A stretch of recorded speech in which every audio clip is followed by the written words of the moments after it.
ভারত ম্যাচের আগে বাংলাদেশে আসতে চান হামজা চৌধুরী। তাকে বরণে বিশেষ আয়োজন রাখবে বাফুফে। ফেব্রুয়ারির শেষ সপ্তাহে শুরু হবে জাতীয় দলের ক্যাম্প।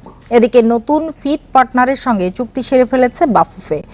জার্সিতে নতুনত্ব থাকবে বলেছেন সহ সভাপতি ফাহাদ করিম। ইপিএল থেকে চ্যাম্পিয়নশিপ লিগে বাংলার হামজা চৌধুরী। লেস্টার সিটি তাকে ধারে শেফিল্ডে পাঠিয়েছে। সেখানেই অভিষেকে ম্যাচ সেরা হয়ে আলো কেড়েছেন হামজা। ক্লাবটিও তাকে বাংলার ব্লেড তকমা দিয়ে প্রশংসায় ভাসিয়েছে। লাল সবুজে অভিষেকের অপেক্ষা হামজার। এশিয়ান কাপ বাছাইয়ে ভারতের বিপক্ষে লড়াই 25 মার্চ। ঢাকায় এসে দলের সঙ্গে সেই মিশনে যেতে চান হামজা। বাফুফেও তাকে বিশেষ আয়োজনে বরণ করতে চায়। যে উনি নিজে ঢাকায় আসতে চান, আগে এখান থেকে উনি যেতে চান টিমের সাথে। But again it's all depends on his club এবং ওনাদের availability and what are the options we will have.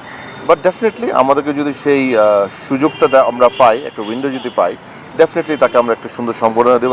জাতীয় দলের কিট পার্টনারের সঙ্গে চুক্তি হয়ে গেছে এরই মধ্যে। ডিজাইনে থাকছে নতুনত্ব। 26 ফেব্রুয়ারি আরব আমিরাতের বিপক্ষে নারী দলের প্রীতি ম্যাচ। সেখানে দেখা যেতে পারে লাল সবুজের নতুন জার্সি। আমাদের ইচ্ছা আছে যে আমাদের ইউএতে যে সফর, সেটা দিয়ে আমরা নারীদের নতুন জার্সিটা প্রেজেন্ট করতে চাই। কিট স্পন্সর আনছে, তারা বেশ কিছু ডিজাইন অপশন আমাদের দিয়েছে।